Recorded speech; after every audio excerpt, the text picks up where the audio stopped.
Orlando shooting is basically a function of the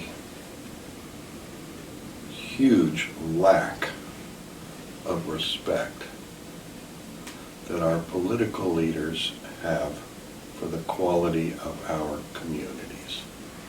Gun violence, intolerance toward people of all different tastes and interests. This exists because of a very divisive approach to the acquisition of political power in the United States and other places in the world too. When people who are trying to promote the illusion of democracy engage in all manner of divisive forms of propaganda, what we get in the end is this kind of situation. You know, I mean, I read that the father of the shooter said that his son was disturbed by seeing a gay kiss, seeing two men kiss, and that is what motivated him to go there and do that, not religion.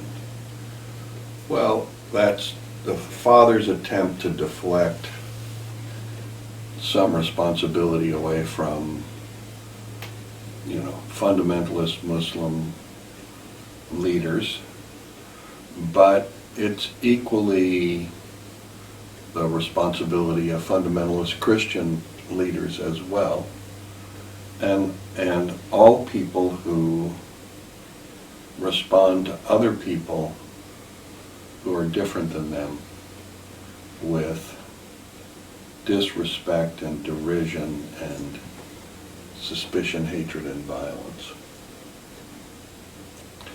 We've come into a world today where there's ever increasing amounts of information available about every perspective on the planet, and yet we have no capacity to carry on conversation with each other about our differences or about our similarities. And so we come to a place where people, overwhelmed and confused by all the insanity in the world, I should rather say the insanity in the world is a function of its toxicity. You know, the air is poison, the water is poison, the earth is poison. Atrazine, Roundup, nitrogen-based fertilizers, you know, poison the air. Antibiotics, hormones, you know, every manner of industrial waste, you know, is in our water supply.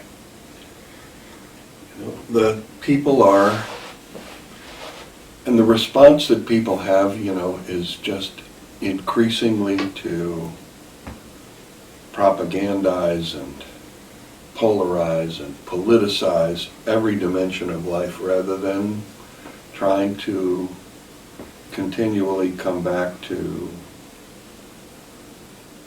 our values, our similarities, and how we can build cooperation.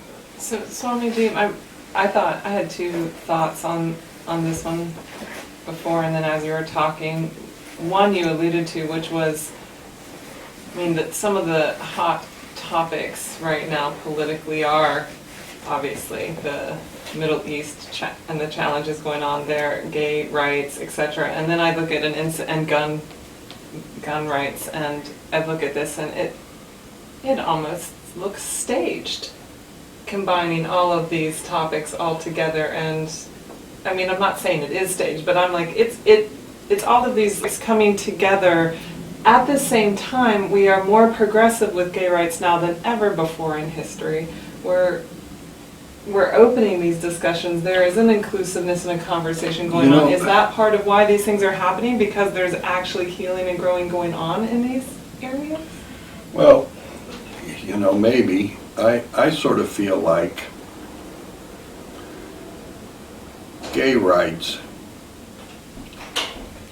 is an issue that has been fed the people in the United States particularly as a diversion from the paying attention to the equitable distribution of resources in the country. People's sexuality is their own business. It's not my business. We're supposed to live in a free country where people can, do whatever they are inclined to do. And yet, here we are trying to, and have been for a long period of time, very selectively using people's sexuality against them whenever it has been convenient. Homosexuality is an issue like crime. Politicians, of all manner, politicians in the pulpit, politicians, in the jails, politicians in the wherever, create crime to manipulate people. Just like the hypocrisy that exists in the laws in the United States about smoking. Nicotine is a much more toxic and addictive chemical than THC. Nicotine is legal. People are, smoking every day.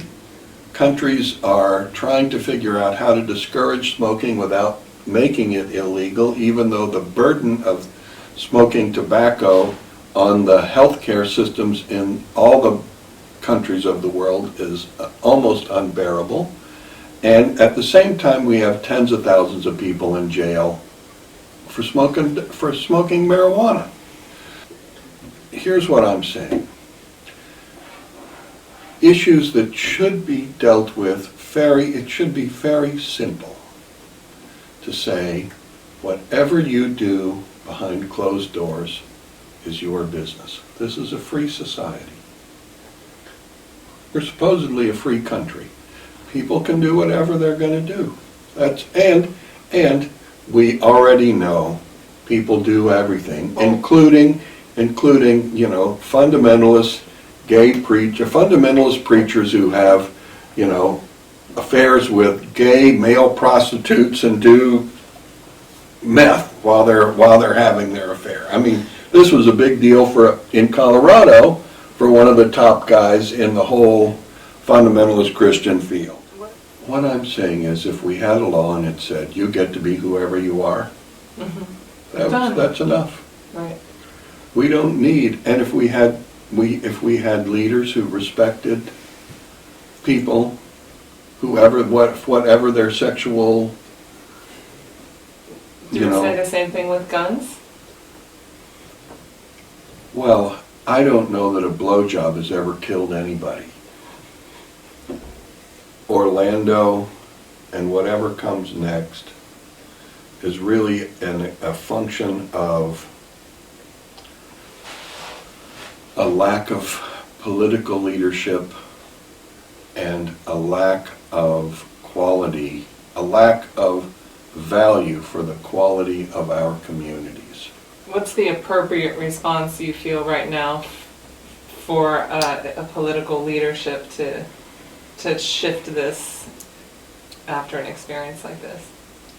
That what's not happening that should be? There is no possibility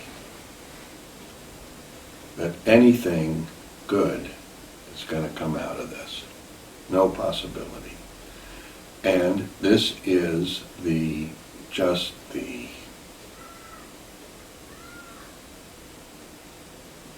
I mean, I guess I want to say this is the wages of our sin. This is what we are reaping, this is the harvest of our poor planting. You're not optimistic more things like this are likely it's going to escalate, you're feeling? Politicians will respond with in all manner of unfortunate and negative ways. There is no conversation happening in our country today that, allows us to build anything positive out of this circumstance. And if that conversation was happening, it is entirely likely that this circumstance would not exist. There's so many things that need to change in America and in the world in order to move us beyond this kind of violence. And this mindless hatred, the fact is it just isn't going to take place.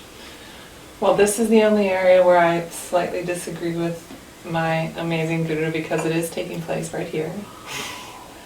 And News from the Heart is here to have this conversation. Our school, this meditation center, is about these conversations and shifting our experience of these, right?